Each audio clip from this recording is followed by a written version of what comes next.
Rimworld has had some fantastic expansions over the years. We've seen it evolve with the likes of royalties, quests and relics, ideologies, religious zealotry, biotech, mechs and genetics, Anomaly's weird and twisted freak shows, and Odyssey's journey to the edge of the known.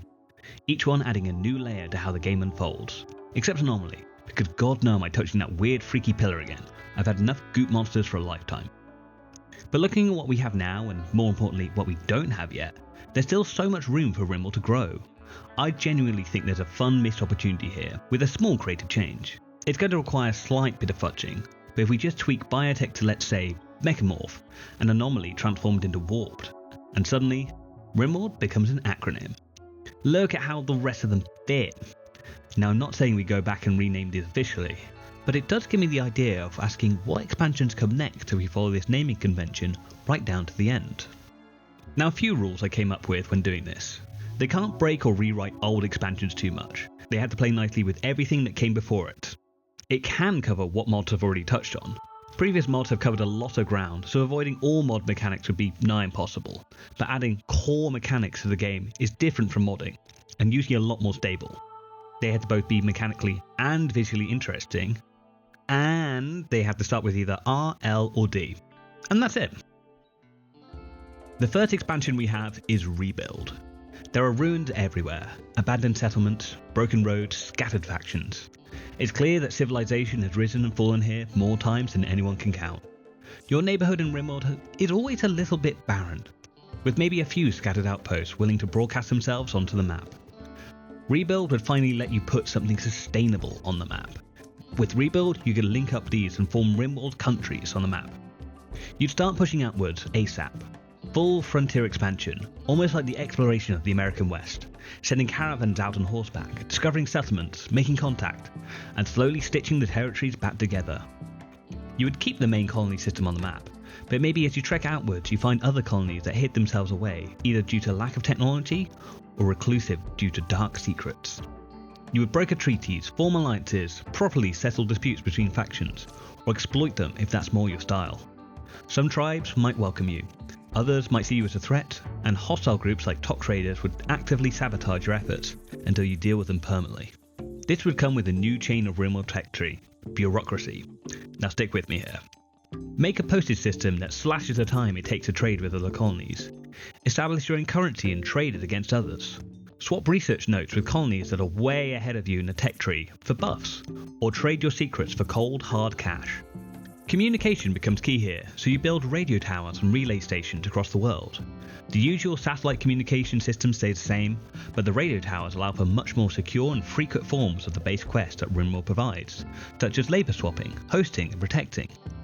You can choose and even request these quests, putting up your own bounties that other factions have a chance of completing, if the price is right.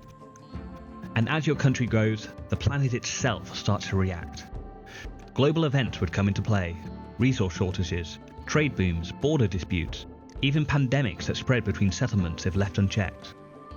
You have to decide what part you want to play in the wider world, as a secure hermit kingdom or a guiding hand bringing everyone up with you. Watch if you turn the other cheek with a neighbouring regime, they might slap you again. You might even deal with rebellions, where small issues spiral into larger conflicts across your territory. Something as trivial as eating without a table could echo outward, destabilising entire allied regions. And the endgame? Bringing together two factions that absolutely hate each other. Whether you do that through diplomacy, manipulation, or outright conquest is entirely up to you. A chain of treaties or a trail of blood. The second expansion could build perfectly on top of that idea, logistics. Because once you started reconnecting the world, the next logical step is automating it.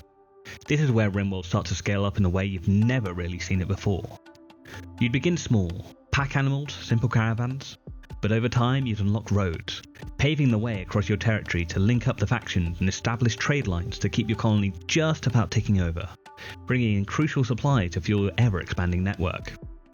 And honestly, Rimworld had always felt like it should have trains. The idea of watching a convoy roll through your colony, loaded with steel or components, just fits perfectly. The rail networks could introduce a scheduling system, bottlenecks and even derailments or ambush events to keep things unpredictable. You could even design modular vehicles, custom trucks or trains with different cargo types, defences or speed trade-offs. Clear the way with a military train so your bulk goods characters can get through unscathed, or transport coaches of people between main population hubs for some easy money. Entire outposts can be dedicated towards resource extraction, feeding into your central hub automatically. You're building towards a goal where the trade lines feed themselves, and all you have to do is step in occasionally to expand or re-rail. Rimworld will still keep its chaos. Raids disrupting supply lines, weather halting transport, colonists breaking down mid-operation. The systems are efficient, but the people running them are still human. Mostly. And then comes drones. Small, fast, precise, perfect for delivering medicine or weapons, or critical components exactly where they're needed within a short distance. Maybe even directly onto a construction site just across the map. And as for the endgame, it probably doesn't need a traditional credit scene ending.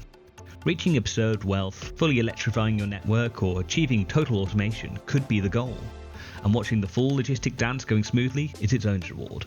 And at some point, yes, it does start to feel a little bit like Factorio, but is that such a bad thing? The final expansion idea is deployment, and this one shifts the scale in a completely different direction. Instead of just surviving raids, you're now fighting in a planetary war. An external force arrives, something organised, relentless, and far more dangerous than scattered threats you're used to.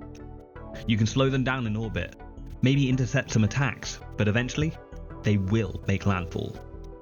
Your colony is chosen, maybe not because you're the strongest, but because you have the best tactical minds, proven by your rapid growth and scrappy attitude. Each of your pawns becomes more than just a fighter, they become a commander. You deploy squads or battalions across the planet, defending key locations, reinforcing allies, and holding back waves of enemies trying to overwhelm critical infrastructure. Battles would evolve beyond Rimworld's usual combat. You use the flexibility of Rimworld's core mechanics to fight battles not with tens of colonists, but with hundreds. You'll be choosing approach angles, securing cover, breaching defences, and managing limited resources and extended engagements. Think about controlling squads with formation commands, morale systems, and retreat mechanics.